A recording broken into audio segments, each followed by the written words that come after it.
pilihan dan perubahan. Bisa lakukan dengan objektif, bisa subjektif. Kalau mau objektif, maka kaji secara serius apakah janji diungkapkan tidak dilaksanakan. Kalau tidak dilaksanakan, karena apa? Sudah diusahakan tapi tidak terjadi, atau tidak diusahakan maka tidak terjadi. Kalau sudah diusahakan dan tidak terjadi, banyak faktor di situ. Tapi sudah diusahakan. Saya beri contoh, sudah menjanjikan A, B, C, D, F, G. Di tengah periode muncul pandemi. Setelah pandemi apa yang terjadi pandemi? 2 tahun hilang. Itu begitu banyak anggaran hilang. Itu sudah dijanjikan terpotong di luar kendali. Rektor begitu, bupati begitu, perusahaan juga begitu, benar? Tapi kalau tidak dilaksanakan, ini berarti ingkar janji. Kalau tidak dilaksanakan, tidak tercapai seperti rencana, bisa banyak faktor tuh. Jadi itu satu. Yang kedua, tentang perilaku. Sudah pegang kewenangan, ternyata ketika mengambil keputusan, prinsip-prinsip yang diungkapkan lagi nampak.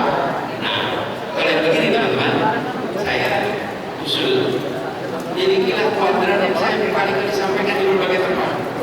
Nah, kalau Anda sudah pernah dengar, ini pengulangan. Saya buat kuadran. Jadi ada sumbu vertikal, ada sumbu horizontal. Vertikal itu nilai, horizontal itu manfaat. Nilai itu atas benar salah, manfaat baik buruk.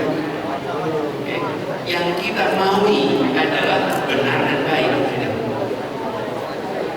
Idealnya begitu. Dalam hidup bisakah selalu ideal dan baik? Baik dan benar? Tidak. Dalam kenyataannya kita ketemu realita. Dan pemimpin itu ketemu realita.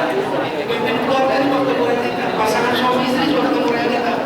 Realitanya ternyata kita ketemu dengan kondisi yang ideal, yang tidak boleh mana? Tidak benar dan tidak baik dari jalan. Tapi kadang-kadang mengambil keputusan baik tapi tidak benar. Kompromi itu. Kompromi baik tapi tidak benar. Atau ambil keputusan benar tapi tidak baik manfaatnya. Rugi tapi benar. Nah ini juga kompromi. Di sini apa yang dibutuhkan? Narasi, apa? Ijtihad itu boleh 3 ini, nggak boleh yang terakhir itu. Betul kan? Ada perlakuan ijtihad. Pahalanya berapa? Kalau benar, 2 masalah. Lagi itu sering nggak sih Mas Anies? Kemarin kan di Jogja. Jadi teman-teman miliki 3 kuadran itu, pemimpin juga begitu. Ketika berhadapan dengan kenyataan, sudah ini saya harus memutuskan risikonya bagaimana. Nah, kadang-kadang harus melakukan kompromi. Baik dan benar, baik tapi tidak atau benar tapi saya pilih contoh. Yang paling sederhana saja. Jadi ilustrasi gampang sekali. Jalan satu arah dari sini ke sana. Satu arah di sini ada kecelakaan, rumah sakit di sini. Jalan satu arah. Ada menemukan orang kecelakaan. Terus Anda bawa segera ke rumah sakit. Kalau mau cepat, pasti tidak jalan. Kalau mau ikut aturan, benar, tapi tidak baik. Atau baik, tapi tidak benar.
apabila kita mengambil keputusan hanya mengandalkan baik dan buruk.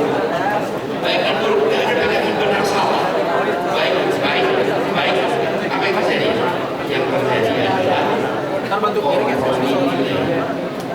Dalam jangka panjang namanya oportunis, karena hanya mencari mana yang baik, nggak memikirkan benar salahnya. Pokoknya baik. Ini yang saya khawatirkan. Tidak ada benar salah. Pokoknya semua benar rasa baik. Tanyakan ada lagi. Kenapa? Karena ada alam-alam. Adanya untung dan bahaya sekali. Harus tetap ada benar dan salah.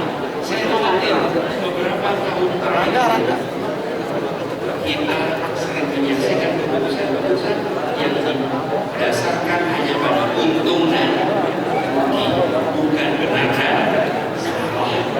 Ini harus dipikirkan. Tapi juga jangan hanya benar salah, faedahnya juga harus dipikirkan. Itu ya. Kemudian sofa tentang Allahumma sholli ala Muhammad. Kalau ada pertanyaan, bagaimana tanda-tanda tidak percaya? Mana coba tadi? Terima kasih, pertanyaan bagus. Apa tandanya? Tanda dipercaya.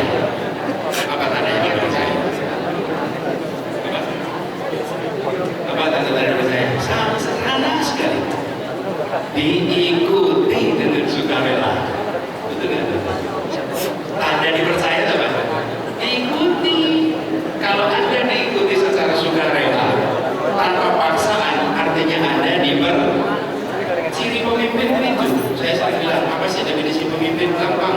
Definisi pemimpin itu bukan soal karakter, wibawa, cerdas.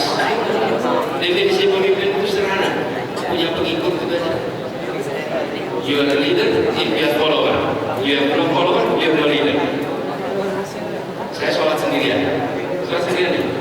Terus tahu ada orang di belakang saya ikut sholat. Nama saya berubah jadi apa? Imam. Yang ubah siapa? Itu satu orang itu. Bukan saya berada di mihrab jadi namanya imam. Satu orang itu. Nah, jadi tanda tidak dipercaya apa? Tidak diikuti. Karena bisa sederhana sekali. Jadi kalau tidak diikuti artinya tidak kalau diikuti artinya apakah boleh kritis? Boleh. Tadi ambil keputusan yang tadi saya sampaikan. Pemimpin bertanggung jawab menjelaskan. Pengambil keputusan bertanggung jawab menjelaskan supaya